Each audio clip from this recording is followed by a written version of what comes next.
మన విష్ణుమూర్తి గారు వచ్చారు కల్లోకి. నేను అడిగాను దేనికి వచ్చారండి అంటే ప్రజా సమస్యల మీద పోరాడాలని విషయం.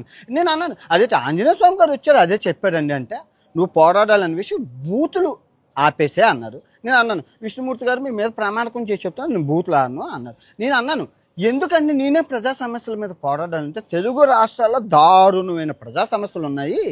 బత్తాయి రంగులో కాషాయ వస్త్రం మతం మొత్తులో చాలా చాలా అన్యాయాలు అక్రమాలు చేస్తున్న వాళ్ళందరినీ నువ్వు ఎండగట్టాలని విషయం. నేను అన్న నేనే ఎందుకు ఎండగట్టాలి అంటే నీకు పిల్ల జల్ల పెళ్ళి పెటాకులు లేవు, నీకేం నువ్వెవరికి భయపడవు, నువ్వేతన్నా కరెక్ట్ అందరికీ ఎండగట్టడానికి నీ వీడియో వచ్చిందంటే అది ఒన్నులో వెనుక పుట్టాలి, నువ్వే చేయాలని విషయం అన్నాను.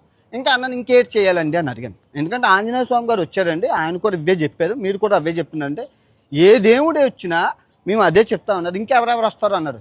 రేపు ఎల్లుండే శివుడును ఆ తర్వాత వీళ్ళందరూ వస్తారట, అందరూ మొత్తం 3 దేవతలు రోజుకొకరు వస్తారని అన్న. నాకు అర్థం నేను అన్నాను మీ దేవుళ్ళందరికీ నేనే దొరికానా, ప్రపంచాత్మక నాన్వేషం ఒక్కడే దొరికారండి అంటే లేదు అన్వేషు అందరూ మోసం దాగా కుట్ర చేసేవాళ్ళు. నువ్వు ఇప్పుడుకొచ్చి ఏ సబ్స్క్రైబర్ నైనా మోసం చేసావా?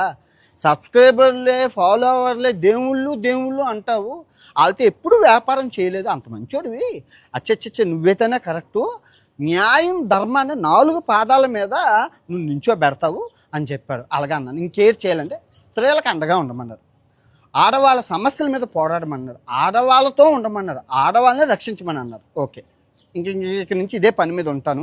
ట్రావెలింగ్ ఇది ఇంతమంది దేవుళ్ళు వచ్చి ట్రావెలింగ్ ఆపు అంటే ట్రావెలింగ్ చేస్తే ఏదైనా అవుతుంది. ఇంట్లో కూర్చొని ప్రజా సమస్యల మీద పోరాడతానని విష్ణుమూర్తి మీద ప్రమాణకం చేసి చెప్తున్నాను. ఆయన బూతులు ఆడద్దు అన్నారు కాబట్టి ఆయన మీద ప్రమాణకం చేసి చెప్తున్నాను, ఇంక బూతే ఆడను.